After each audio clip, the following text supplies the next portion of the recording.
అశోక్ నగర్లో దాదాపు 5 ఇయర్స్ నుంచి ఉన్నారు కాబట్టి అశోక్ నగర్లో నెంబర్ ఆఫ్ స్టూడెంట్స్ ఇప్పుడు యూపీఎస్సీ గ్రూప్ 1 లాంటి ఎగ్జామ్స్ రాసినప్పుడు 1 or 2 అటెంప్ట్స్ ఇచ్చిన తర్వాత కూడా కొంతమంది 3-4 అటెంప్ట్స్ కూడా ఇస్తారు.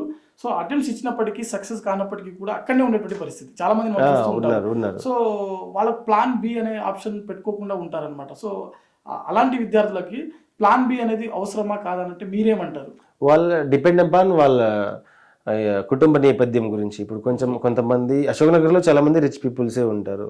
వాళ్ళ డాడీస్ ఎంఆర్ఓ కానీ ఏదో ఉంటారు. కొంతమంది అసలు ఇంటికి వెళ్ళలేక, లేకపోతే గవర్నమెంట్ జాబ్ ఖచ్చితంగా నేను కొట్టాలి ఈ తెలంగాణ ప్రభుత్వంలో, నేను ఖచ్చితంగా కొట్టే పోవాలి అనే సంకల్పంతో ఉన్న వాళ్ళు చాలా మంది ఉన్నారు. ఇప్పటికీ ఒక 8 years 9 years వెయిట్ చేస్తున్నారు వాళ్ళు.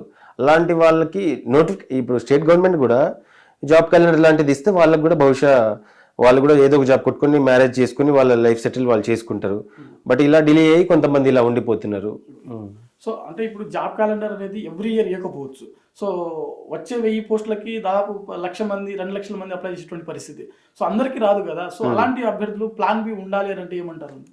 Plan B number of platforms ఉన్నాయండి. ఇప్పుడు సాఫ్ట్వేర్ ఇండస్ట్రీస్ ఉన్నాయి తెలంగాణలో. చాలా మనం అదే టాప్లో ఉన్నాము.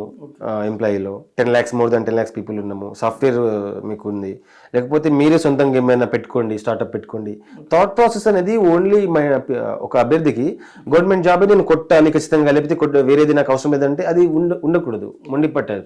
ప్లాన్ బి చేసుకోవాలి. ఇప్పుడు నీకు 9 years నుంచి అందులో రావట్లేదంటే నువ్వు అందులో ఫిట్ కాదు. అది నువ్వు క్విట్ చేసి నువ్వు స్టార్ట్అప్ పెట్టుకుంటావా, లేకపోతే ఈ రోజుల్లో ఒక చిన్న అబ్బాయి స్టార్ట్అప్ పెట్టుకొని గూగుల్లో అలా వాళ్ళలో సెలెక్ట్ అవుతున్నారు. మనం ఇంత ఏజ్ ఇంత నాలెడ్జ్ సంపాదించుకొని ఓన్లీ స్టేట్ గవర్నమెంట్లోనే ప్రిపేర్ అవుతాను, నేను వేరే దానిలో ప్రిపేర్ అవ్వనంటే అది మూర్ఖత్వమే అనిపిస్తుంది నా దృష్టిలో. సో ప్లాన్ బి అనేది ఖచ్చితంగా ఉండాలి. ఎందుకంటే ప్లాన్ 1లో సక్సెస్ అయినా ప్లాన్ బిలో ఖచ్చితంగా మీరు ఏదో ఒక ఆల్టర్నేటివ్ చూసుకుంటే బెటర్ అనిపిస్తుంది. ఎందుకంటే ఆర్థికంగా కానీ మీ పేరెంట్స్ని భారం కాకూడదు.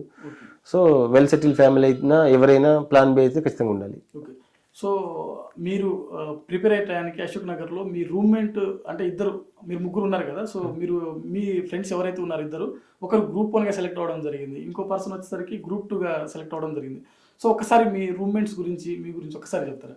ఎలా ఉండేవాళ్ళు? నాకు అశోక్ అనే అబ్బాయి ఇప్పుడు deputy collector Nagar Kurnool select అయ్యారు. అతను నేను ఎస్టీ స్టడీ సర్కిల్లో ఫ్రెండ్స్ మేము ఇద్దరము.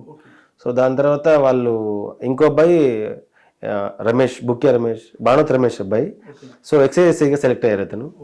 సో మేము ముగ్గురం ప్రిపేర్ అయ్యి గ్రూప్స్ ఎగ్జామ్కి వాళ్ళు కూడా అశోక్ వచ్చి ప్రిపేర్ అయ్యి డిస్కషన్ చేసుకుని రోజు మార్క్ టెస్టులు రాసి ఒకరు కాపీ చెక్ చేసుకోవడము. సో అలా స్కోర్ ఎంత వస్తున్నాయి, ఇంకా ఏం పాయింట్స్ రాయాలని రోజు డిస్కషన్ చేసుకునేటోళ్ళం మేము కూర్చొని ఆఫ్టర్ మార్క్ టెస్ట్ ఇచ్చిన తర్వాత.